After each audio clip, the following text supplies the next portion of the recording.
Lettre ouverte à Alexandre Astier. Alexandre. Oui, Alexandre.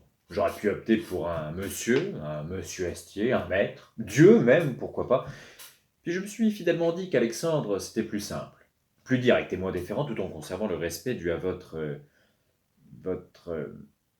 Mais là, pareil qu'écrire, votre quoi? Le respect dû à votre superbe, on se croirait dans Molière.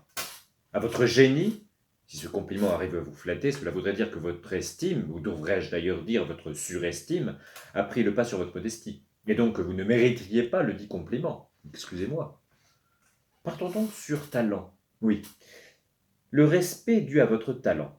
C'est parfait. D'abord parce que c'est vrai, c'est même d'ailleurs légèrement en deçà de la vérité, ce qui vous permettra d'exprimer un commentaire du type « Mais qui est ce petit con prétentieux ?» qui va tout de même vous donner envie de poursuivre le visionnage, espérons-le. Et de mon côté, cela me permet d'en garder sous la pédale en termes de flatterie, pardonnez-moi l'expression. Passé ces 193 mots uniquement destinés à justifier le premier, j'en arrive au pourquoi de cette lettre, et de cette lettre ouverte plus précisément. Il y a dans cette interrogation deux questions sous-jacentes. La première, pourquoi vous écrire? Effectivement. La deuxième, pourquoi une lettre ouverte? Je vais répondre à cette deuxième par souci d'efficacité. Si je veux réussir à vous toucher, métaphoriquement parlant, il va sans dire, quoique le dessein de pouvoir vous toucher physiquement n'est pas dénué d'une certaine dose de sérotonine, ainsi pour vous toucher, je me vois mal écrire à votre agent. En effet, si tant est que j'ai la bonne adresse, celui-là, ou plutôt celle-là, si j'ai effectivement la bonne information, lira le premier mot de ma lettre, placera logiquement le mail dans le répertoire Corbeil prévu à cet effet, et oubliera même de vous dire « Monsieur Astier, j'ai reçu le mail d'un certain Olivier Gourdet dont l'adresse mail laisse à penser qu'il est né en 2013. » Alors mademoiselle, que l'on soit bien clair, d'abord c'est Godet et non pas Gourdet, déjà, hein.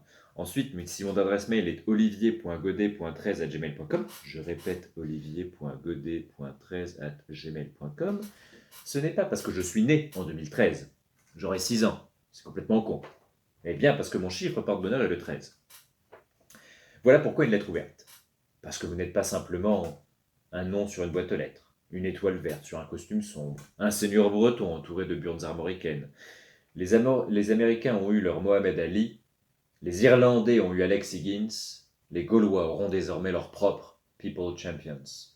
Ce titre ressemble certes plus à une décoration posthume, ça en a le goût, ça en a l'odeur, mais ce n'en est pas une.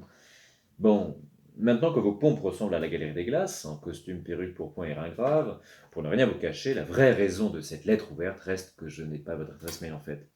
Oh, le discours ne changerait pas tellement, mais je me ferais moins chier à entretenir un compte Insta où tout un tas de personnes que je ne connais pas et que je n'ai d'ailleurs pas tellement envie de connaître publient tout un tas de posts qui vont de la photo d'un œuf, cru ou cuit, le mystère reste entier, à la photo du premier et espérons dernier rejeton de Kylie Jenner, dont il semblerait que la procréation faisant certainement suite à une phase de population copulatoire, voire de copulation poculatoire, ait été couverte par Fox News. Bon, mais tout ça pour vous dire quoi, mon cher Alexandre? Cette lettre personnalise en effet pour l'instant l'art de dire presque rien en beaucoup de mots. Vous dire quoi alors? Je ne vais tout de même pas vous faire d'Airchef la promotion de mon seul en scène, ce serait indécent. Mais alors vous dire quoi? Eh bien nous verrons cela dans notre prochain post, mon cher Alexandre. Merci de m'avoir écouté ce matin. Au revoir.